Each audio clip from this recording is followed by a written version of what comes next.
And now it is over to Padma Vibhushan, Dr. Mashelkar, and he will deliver the Acharya Prafulla Chandra Memorial Lecture.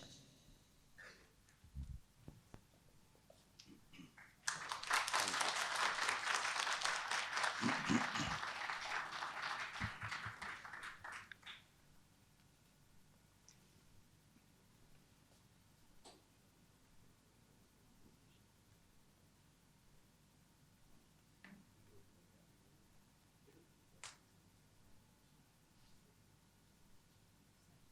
you.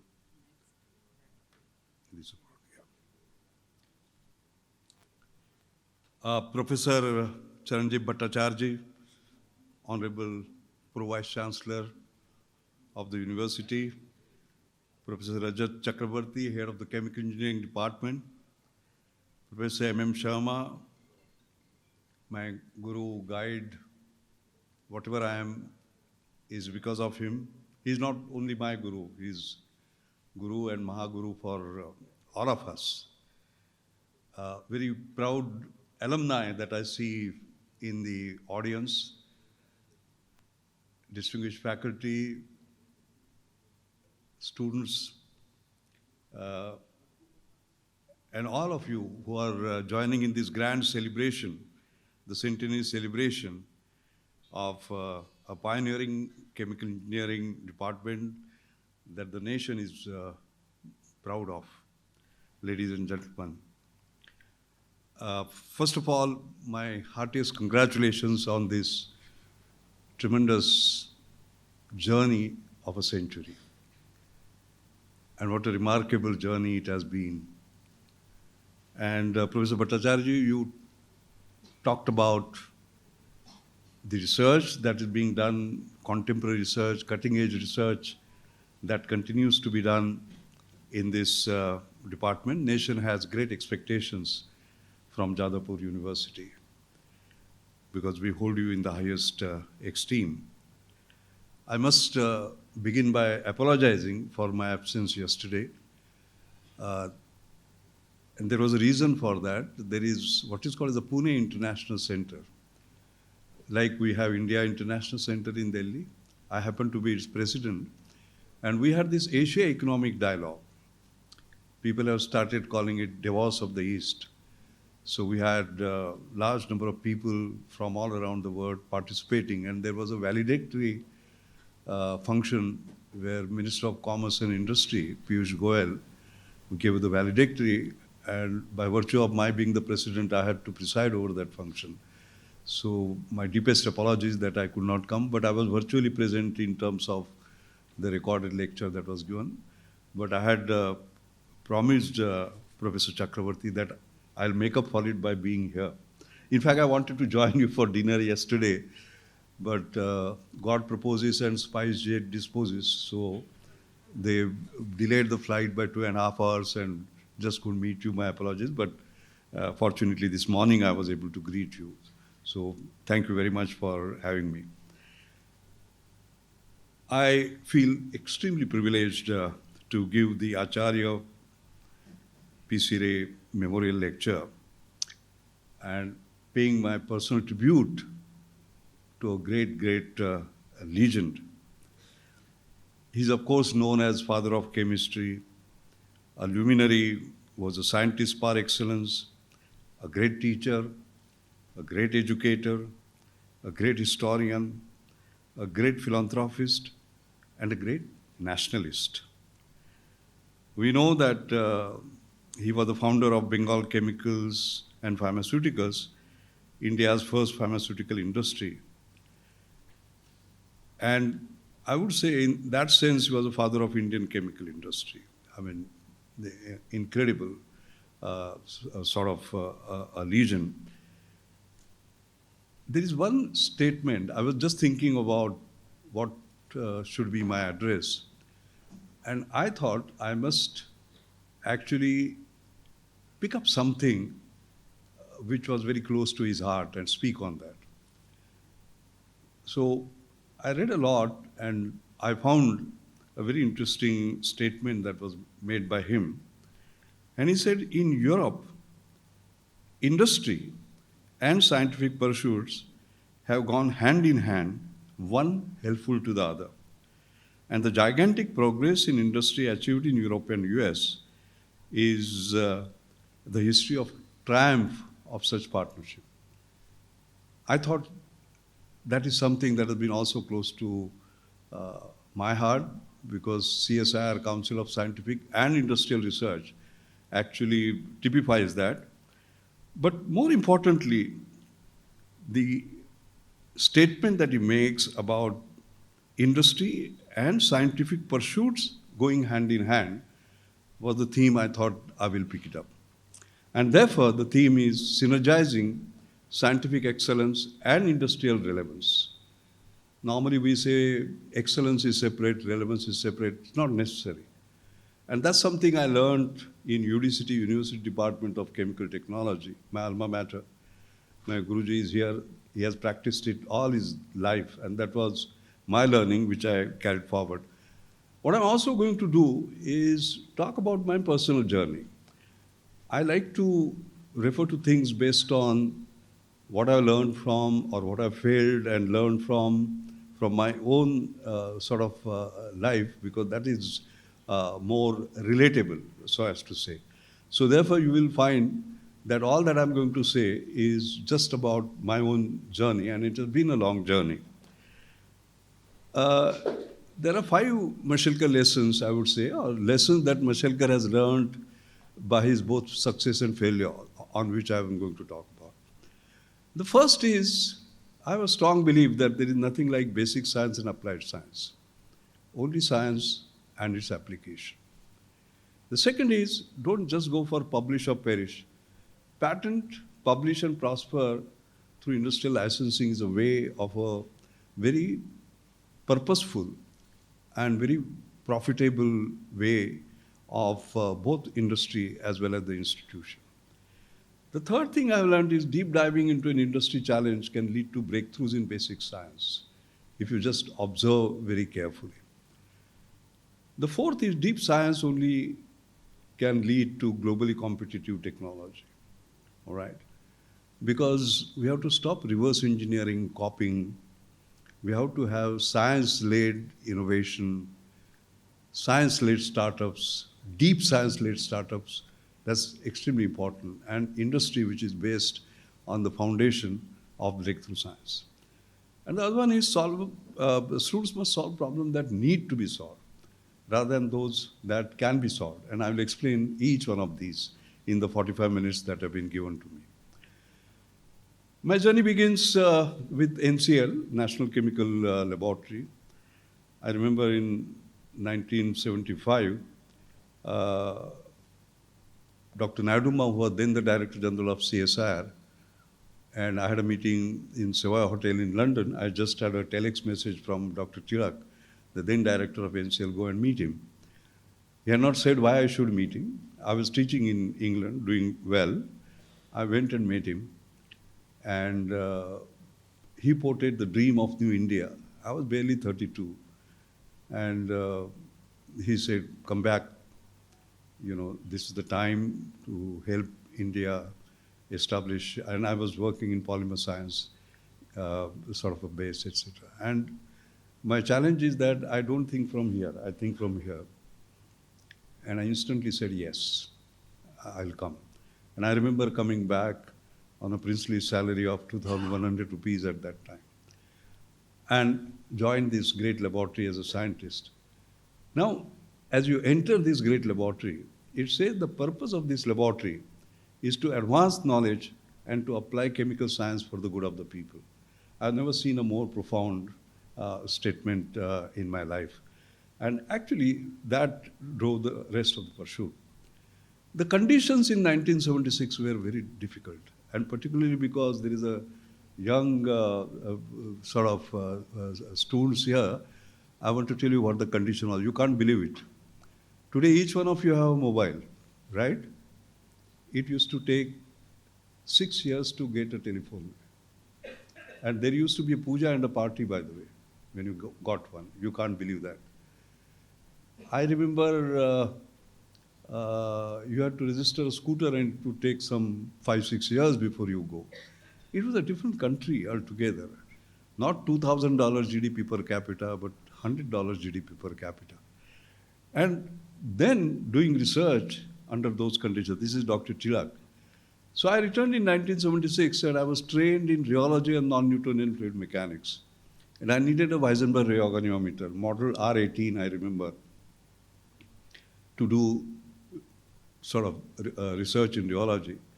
But I had to wait for 2 years because there was no foreign exchange, so digitally clearance, not manufactured in India certificate. So somehow or other, that door was not opening. And I always tell students that you can keep on knocking on the doors. When they don't open, create your own door. So when I was not getting that equipment, I said, what is the only equipment God has given me? This. So I went into mathematical modeling and simulation. I changed the field. I opened a new door for myself. And the interesting part about that was that I was a consultant for Indian Organic Chemicals. They used to make polyester, PET in particular. And you know what was the capacity? It was a batch plant, 6,000 tons per year. Today, Reliance makes more than 6,000 tons per day. That was a different India, this is a different India. And the challenge that I found there was that their technologies were imported from Germany, and they were all black boxes. They did not know what was happening inside. So I had to deal with them. I said, I'll do the entire chain, right from trans-esterification to yeast interchange to pre-polymerization to polycondensation to spinning, whatever. Modeling, my PhD student will work on it. He will publish papers, and you can use that knowledge in order to improve the productivity, product quality, etc. And that was a deal that was basically struck. And the net result of that was Ravindranath, my student. He was a fantastic student.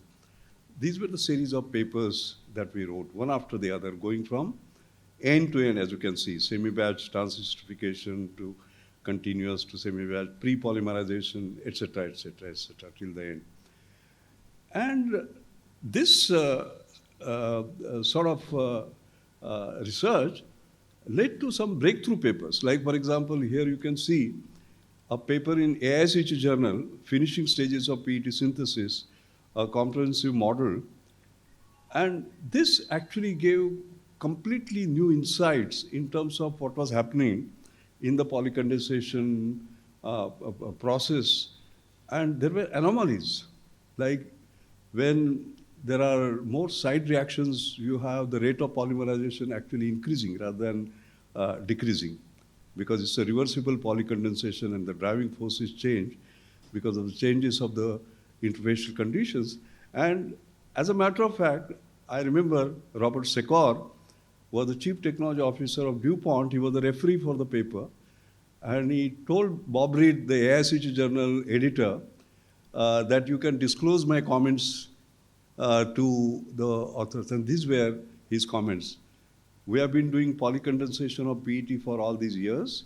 This is the first time we understand what is happening in these reactors. There is a central point I want to make. You may be the world leader in technology, but somebody sitting in India, as a matter of fact, can have the intelligence to create insights which you don't have. And therefore, we must realize the power of mind. As my Guruji has taught me, it is not the power of budget that matters, it's the power of ideas that matters. I think here is a brilliant example. The world leader, and you are able to sort of go ahead of him. Now the question that you will ask is, what kind of research was it? Was it scientific research? If yes, then how come industry improved its productivity and product quality? Was it industrial research? If yes, then how come Ravindranath got his PhD? If yes, then how come I got the Bhatnagar Prize, in fact, in 1982? And remember, for Bhatnagar Prize, you have to work for 5 years in India. 77, I started the work. 82, I got the Bhatnagar Prize. The point I'm trying to make, therefore, is that this distinction between scientific research and industrial research all right, science and applied science, etc., is something that you should forget about. That is my first point. The second is that I took over as the director of NCL. This is the photograph on the first morning. As you can see, people were standing, in an auditorium of 540 capacity, there were something like 1,100, 1,200 people. I gave a speech there. At 9:30 I took over, 9 o'clock I took over, at 11 o'clock I addressed. That does not mean I thought for 2 hours. I had thought for 2 months on what I'm going to say.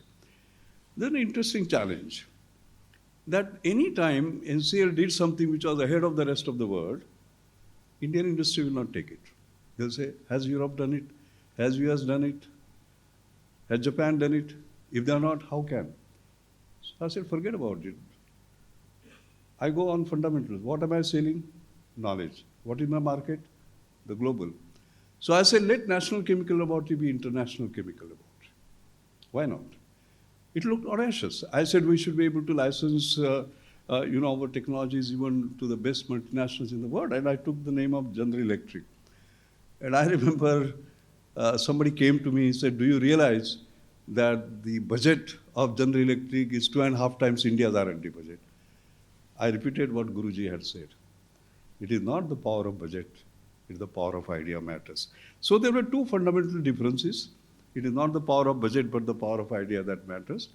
And therefore, the second lesson, don't just go for publish or perish, patent, publish and prosper.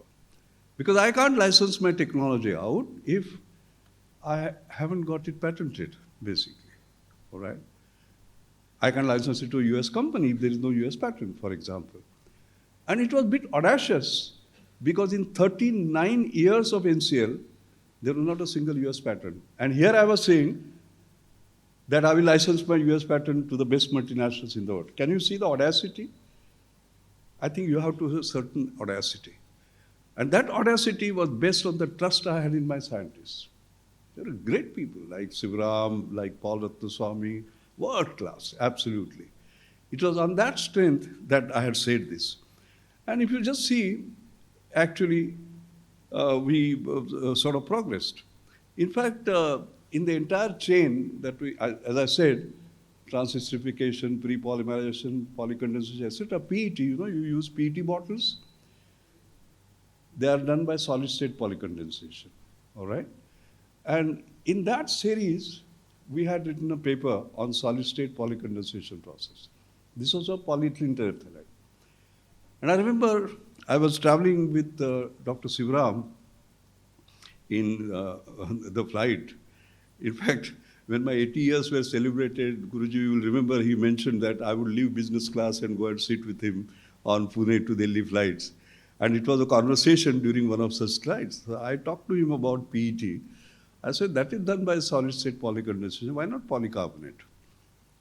Particularly in the presence of carbon dioxide, because it can have the plasticization effect and your mobility of chains above glass transition temperature can actually increase. He said, but if that was possible, GE would have done it. I said, maybe they didn't think about it.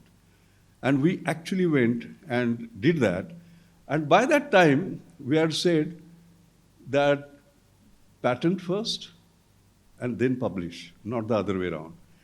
Not publish or perish, but patent, publish and prosper. And we did that. And you can see the impact. NCL's 3 US patents on polycarbonate were licensed to GE in 1994, around $1 million. You remember the statement that I had heard on the first day when I said, we will license to GE? And somebody had said, no, their budget is so much. No. And I had said, we'll take on GE. And that was possible. This was the first reverse transfer of technology from India, by the way. Otherwise, we are just...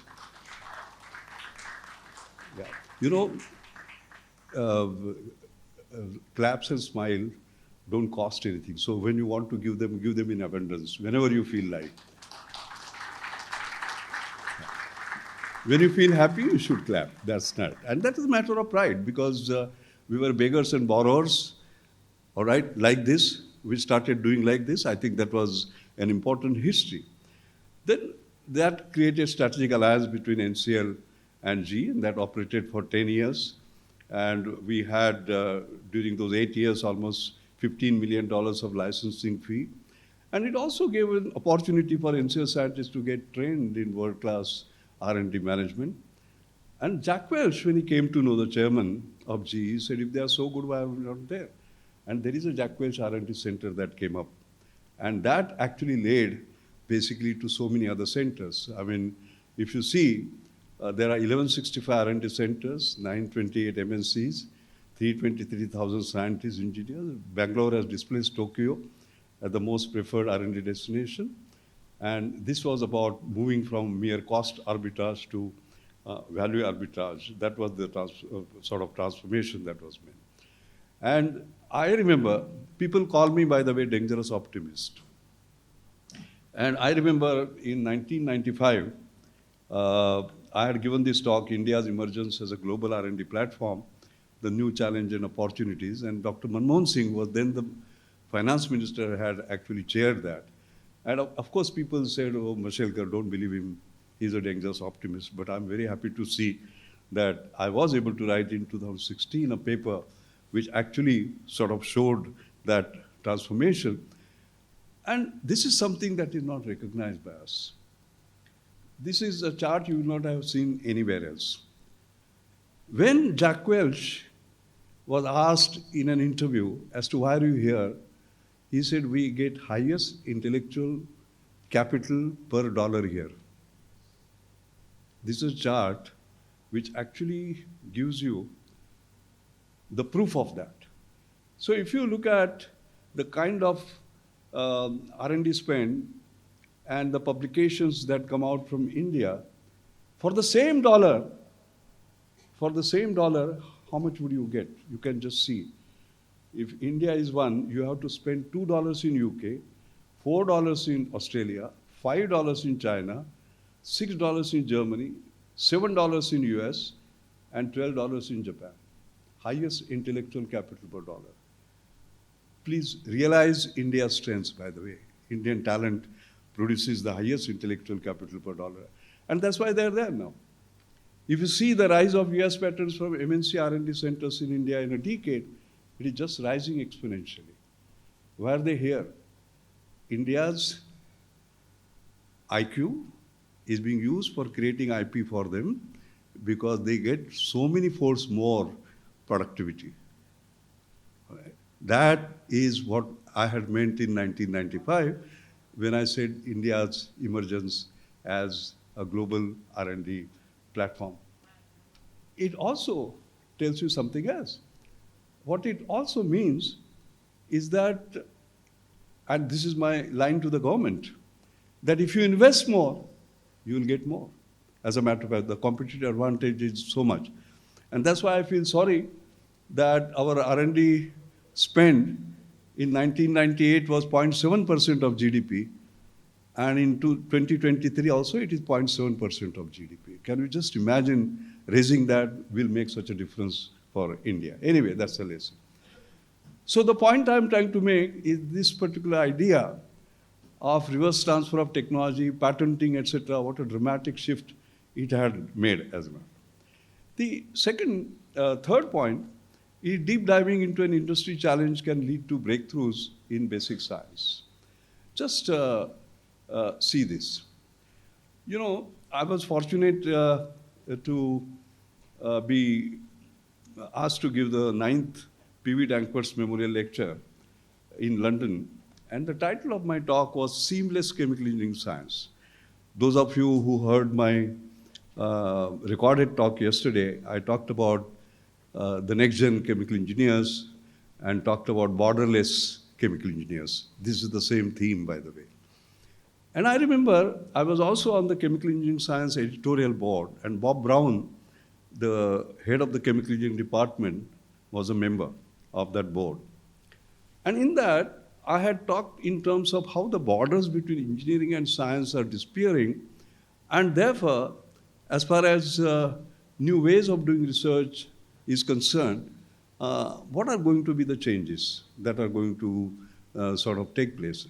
And he was so fascinated by that that he created a 2-day meeting in MIT where some of the world's leading players like Bob Landell from MIT, and Showalter from Princeton, and a whole range of things people had gathered together. Now, by that time, had started some work on what are called as stimuli-responsive gels. And these are very interesting gels, by the way, where you can see in the middle, this is a specific gel, poly and tertiary butyracrylamide, which is copolymerized with polyacrylide methyl polyacryl sulfone. And you can see that in the middle, the gel is shown at 12 degrees centigrade. And if you just reduce the temperature by 1 degree, it swells. But if you increase the temperature at 13 degree, it collapses. So this is called volume phase transition, by the way. And we are working on that. And I got an invitation in Boston when I was going to speak there. This is a company called Gel Science and Technology. They invited me to do a one-day consultancy. So I spent time with them, and they had an interesting challenge.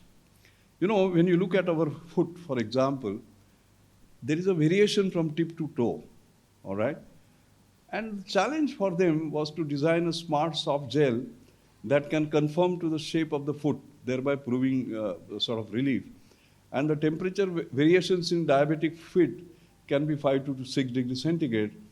So they asked me, can gel sense temperature difference of 5 to 6 degree and change shape accordingly? You understand what I'm talking about. I showed to you, it collapses by 1 degree, it expands by 1 degree, lower critical solution temperature. So can you design it? That means, can you create a molecular composition by which you can pinpoint 11 degree, 11.5 degree, 12 degree, 13 degree, 14 degree, and so on and so forth. That's what they meant. But by that time, what had happened was that breakthrough on volume phase transition was by Tanaka from MIT, and he had created some empirical model. And therefore, when you have an empirical model, you can't force fit and sort of do some prediction. You have to get at a molecular level. And I remember coming back, and by that time, a genius of a chemical engineering scientist, Ashish Lele, had joined. He is now the director of National Chemical Laboratory, and he was trained in statistical thermodynamics. And I remember I posed that particular problem to him, and he came out with a solution along with our students, as you can see. And this was a pioneering breakthrough paper that we wrote on thermodynamics of hydrogen-bonded polymer gel systems in chemical engineering science, where for the first time, you can see the lattice fluid hydrogen bonding model. Hydrogen bonding was explicitly taken into account, and also the hydrophobic phobicity were sort of introduced for the first time, replacing the empirical modifications of Fleury-Huggins theory. And what came out was that you can see that we were fairly accurate in terms of prediction, because you can see the actual swelling capacity versus temperature and the transition, and the experimental data and the theoretical prediction match. But in the theory, if you do not put an absence, you don't put a temperature-dependent hydrophobicity term, you have no transition. If you don't put hydrogen bonding, there is no transition. It is a balance of hydrophobicity and hydrophilicity that actually matters in creating the transition. That was the insight that we got. And in fact, we had done this by creating a copolymer with a hydrophobic and hydrophilic part. And as you can quite clearly see, that when it is totally, you can see it here. You have to see the curve. You can see the transition where the hydrophobic and hydrophilic part are present in 10:1 ratio. The vertical line that you see, that is both present. But if you drop any one of them, that means completely hydrophilic or completely hydrophobic, you get the horizontal lines. That means there is no transition. So for the first time, we are able to get handle on balancing hydrophilicity and hydrophobicity. And then, of course, this work got extended. Not only it was the molecular level prediction, design, and the rest of it, and there were lots of breakthroughs that came up. I'm very fond of the word first. I don't like to see Indian science following. I like to see Indian science leading. And the word first is very close to my heart. Not among the first, but first. And we're very happy that we had such wonderful students, and with Ashish Lele, Shaini, Varghese, and so on. We had the first discovery of self-healing, first discovery of self-organization, first discovery of biomimicking switching hydrogels with enzyme-like activity, which we published in Proceedings of Royal Society. First molecular level mechanistic interpretation of stimulus response. First creation of a magic molecule, A6-ACA. I will talk about that, acrylyl 6-aminocaproic acid, which has found applications in amazing range of fields. They say in science only two people are remembered. Those who say the first word in science or those who say the last word in science. I think Indian science must move more on that. And for that, I won this, the highest science prize that is given by the World Academy of Science. And thank you very much. And you can see the citation here for his seminal contributions in mechanistic analysis, synthesis, and applications of novel stimuli-responsive polymers. And therefore, this putting life into gels, sensitivity was known, shape memory was known, mobility was known, but self-organization, self-healing, enzyme-like activity was discovered for the first time in HCl. And you can see this self-healing. Can you see coconut-like structure? And then on the other side, the siderophores. But in between, there is this acrylyl 6-aminocaproic acid gel, which can form spontaneously a coconut-like structure. All right, so you take a cylinder, dip it in hydrochloric acid, and it starts changing spontaneously and becomes a coconut-like structure. And then we can reverse it also, by the way, by going into an alkaline medium. In fact, nature had called it Indian rope trick, and this was a kind of a breakthrough. And of course, here, this was a breakthrough paper, self-healing of biomimetic smart gels. And you can see these two gel pieces, they are brought together, and see, in an instant, within a fraction of a second, they attach to each other. This became a big paper in Proceedings of National Academy of Science. And despite repeated staging, the hydrogel remained strongly attached. It was just like a magic. And I won't have time to get into the science of it, but I can tell you that we found, as a matter of fact, when we were trying to balance the hydrophilicity and hydrophobicity by creating copolymers, the hydrophobicity was managed by changing the methylene side groups. And you can quite clearly see here that if it was 1 methylene, it did not heal. 3 did not heal. 5, there was a strong healing. 7 and 10, weak or no healing. So there was some magic about 5-methylene, acrylyl 6-aminocaproic acid. And this was called A6-ACA. And that created waves globally in stem cell engineering, in biomineralization, in oil well drilling, in enteric implants. It's incredible. I like to see something that happens in India which creates waves around the world. Not when they do something and then we start copying it. Just see stem cell engineering, promoting cell adhesion. This was work done in University of California, San Diego. You can see that cells adhere and spread best on A6-ACA compared to matrix containing fewer or higher methylene. There is some magic about that hydrophilic, hydrophobic balance, as you can see here. All right. Then, for example, superior matrices for estrogenic differentiation, hydrogel biomineralization. There was, again, a great breakthrough here. Look at oil well drilling, for example. There is this challenge of loss of circulation fluids in drilling wells, a common problem in oil exploration. And many materials such as inorganic polymeric suspensions are used to divert fluid. And the crux of this invention was introduce suspension of these A6SEA hydrogel particles. Upon lowering pH, there is instant agglomeration, there is interpugging, and as soon as the pH goes higher, there is desegregation and unplugging. So can you just imagine the magic of plugging and unplugging being driven by our material? This was Halliburton patent that they took.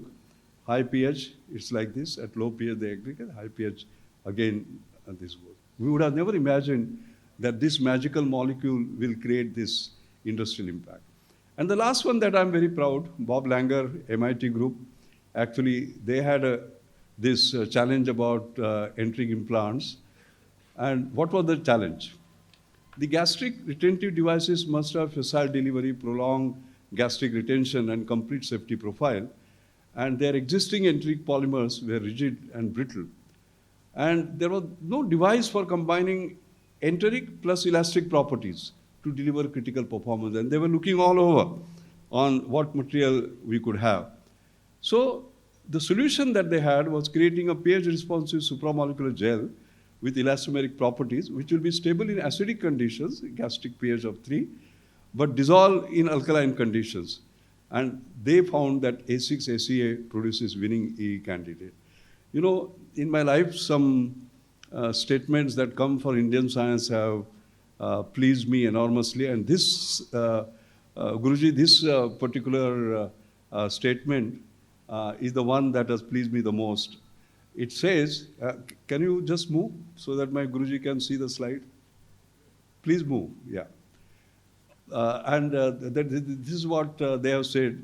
Although there have been extensive studies and commercial examples of gastric retentive devices since the 1970s, this manuscript presents the first demonstration of both extremely prolonged gastric retention and safe gastrointestinal passage with the help of this innovative combination of elastic and enteric properties contained in one material. Imagine in a laboratory in NCL, some of our PhD students did something which MIT, mighty Bob Langer, says this is the first time we could do it. I want Indian science to do that more and more. Not when something is done in MIT and then we keep on doing derivative research. It has to be the other way around. We have to basically lead, and that is possible. That is possible. The other mantras is deep science will only lead to globally competitive technology. That's extremely important. You know, we are reverse engineering, we are copying, import substituting. Arey chodo. We have to be ahead of the rest of the world. And when we do development, when we do technology, it has to be based on cutting-edge science for the first time. So we created this NIMITLI program, New Millennium Indian Technology Leadership Initiative program, in year 2000. What was it about? If you look at the charts very carefully, you will see on the left-hand side, if you plot technology certainty versus market certainty, India operated always where markets were certain and technology was certain. Markets were certain because you could produce something and make money immediately. Technology was certain because you could copy. So safe. We said no. We must move into areas where technologies were uncertain and markets were uncertain.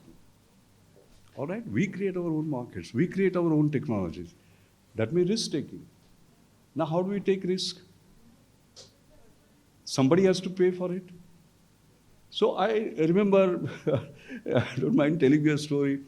18 February, I remember 2000, I got a call from Yashwant Sinha, Mr. Yashwant Sinha, who was the finance minister, and said, Mashelkar, the first year of the new millennium, I want to say something by which Indian scientific community will be excited. So I said, sir, how much time do I have? He said, 30 minutes. Normally in Delhi, you get 30 minutes. And I remember calling my personal secretary and dictating New Millennium Indian Technology Leadership Initiative. Leadership was in capital. leadership was in capital, okay? And I said that we have to take risk and government has to put in money. We'll create public-private partnership, but we'll create something by which India will lead and what difference it will make. And he liked it, and I got a call from his secretary within 1 hour or so saying that FM loves it. The only thing he asked was how much. I had not thought of a number, but our technology development board was putting in 50 crore. So I said, why not on gambling 50 crore? When you are doing something new, you are gambling, isn't it? You are likely to fail. And he agreed. And then I was asked to write 4 or 5 lines, which he read out in the parliament, by the way. Dr. Murli Manoj Joshi was Minister of Science and Technology. I had no idea. It was a deal between FM and me. Planning Commission had no idea who writes the check, basically. It was just announced and we got it done. I always say talent, technology and trust. You must have trust based on which this particular program was created. And you can just see everybody now talks about net zero and therefore green hydrogen and therefore fuel cells. You can see in 2002, 20 years ago, 21 years ago, we started a program on hydrogen. And I must again thank my Guruji. He was the one who guided us all through. And Dr. Ashish Lele, this genius, actually led this particular program. And you can see this program on PM fuel cells. You can see the partnership between the labs as well as industry. And this hydrogen to electricity PM fuel cells, efficient, reliable, clean, silent, etc., and fuel flexibility. The challenge was technology was guarded. Remember 2002, all right? 21 years ago. High capex, hydrogen infrastructure and cost, etc. This is the representation of a fuel cell stack. We started reducing. The issue about India is always affordable excellence. We do cutting edge at the least cost, and you can see how with the imported components, what cost was, indigenized components, how it came down, and with improved performance, how it could go further. And the important part was exceeding global benchmarks. We always talk about best practice. What is best practice? Copying somebody's best practice. Arre chodo. You have to go ahead of them. And here you can see he created bipolar press which exceeded sort of global benchmarks in terms of electrical resistivity as well as thermal conductivity. How do we go ahead of them? That's what you have to look at. And just see 25 patents and 85 papers, 11 PhDs, and the kind of scientific breakthroughs with strong IPR protection. That's what we should be doing. That's what I mean by scientific excellence as well as industrial relevance going together. Papers and patents going together. And first ever multifunctional electrodes for enhanced performance, and just see the publications that came out of that. And first ever PIL membranes for enhanced proton conductivity, breakthrough patterns, 200% better performance. And now, of course, we are moved way forward. On 15 December 2021, this fuel cell bus was launched. And I'm very happy to say, this is a different one, of course, not connected with what I was saying you on the PM fuel cells. Affordable excellence. The fuel cell technology would cost around $400 per kilowatt compared to $1,000 to $1,200 per kilowatt. The components, by the way, because normally we get stuck by having to get some component from China.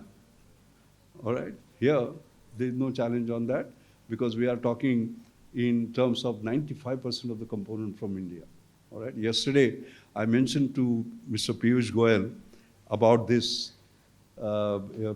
in the valedictory because Mr. Ravi Pandit, by the way, Ashish Lele, the hero, is on the left, as you can quite clearly see. And I told him that we have done the job of a technology, now policy, government policy, so that this breakthrough actually becomes one where we can basically lead. So I have done my 4 lessons. I think the 5th lesson is solve problems that need to be solved rather than those that can be solved. And I'll give you an example. I've been Sir Louis Matheson Distinguished Visiting Professor at Monash University for the last 15 years. And the idea of unique IIT Bombay Monash Research Academy was born during my visit. And I've been the chairman and for 9 years now, and earlier vice chairman. And this is where it basically stands, that 198 PhDs now is 200 PhDs, by the way, that we work together. What is special about this academy? Rather than solving problems that can be solved, academy doctors to solve problems that need to be solved. These are our industrial partners, 20. For each one of them, we look at the challenge that they are facing in moving forward in their technology, the deep science, and do that. And therefore, you have this algae, for example, as a chassis that can produce molecules of interest in biofuel. And algae to oil is something that is one of the pathways one is looking at. So here is algae, here is the sun, here is carbon dioxide, here are nutrients, here is water, and the photosynthesis. The challenge is taking up a photon and converting into proton. There is a deep science. That Reliance was incapable of doing, that deep science, all right? We said that should be done in the academy, and just sponsored 3 PhD students on looking at that. And this is the Reliance's algae to oil demo facility near Jamnagar. This is the world's largest. And you can just see what difference it has made. The PhDs related to algae biology contributed to Reliance algae to oil project. Lipid synthesis, the detailed analysis of lipid synthesis pathway during the PhD work gave new insights, and that was used for scaling up. Live gene expression. Several tools for expression of multiple genes during algae growth were studied during PhD. These tools have been applied in several omics studies. And finally, contamination control, because it's an open system. So biggest challenge to grow algae outdoors is the presence of several contaminants. So the PhD work actually showed how to anticipate the presence of contamination and keep it below the threshold. Otherwise, it would not have been stabilized. Can you just imagine 3 PhD students, cost nothing, basically, created sort of a viable algae to oil, the best productivity in the world today. That's the point I'm trying to make. That is because those students took up problems that need to be solved, rather than continuing with what they had done in Max Planck Institute while they were doing their postdoctoral, their supervisors. This is the change that one has to look at. So these are the 5 Mashelkar lessons, I would say, based on whatever I learned. I like to end by having a puzzle for you. This is my penultimate slide. You know, after Nobel Prize, one of the highest global recognition in science is election as Fellow of Royal Society, all right? And at induction, the FRS signs in the same book as Isaac Newton did in 1672. The same way, by the way, ink pot and ink, and then not ball pen. You have to sign, you have to practice and all that, etc. It's a great honor. And in 360 years of the history of Royal Society, only 3 engineering scientists from India have been elected so far. And 2 of them are alive today. And it's a matter of pride for Indian chemical engineering profession as we celebrate the glorious 100-year history of Cambridge at Jadavpur that both these living FRSs are chemical engineers. And both of them combine scientific excellence with industrial relevance. And both of them are present today in audience. You know who are they? These are the 2. Thank you very much.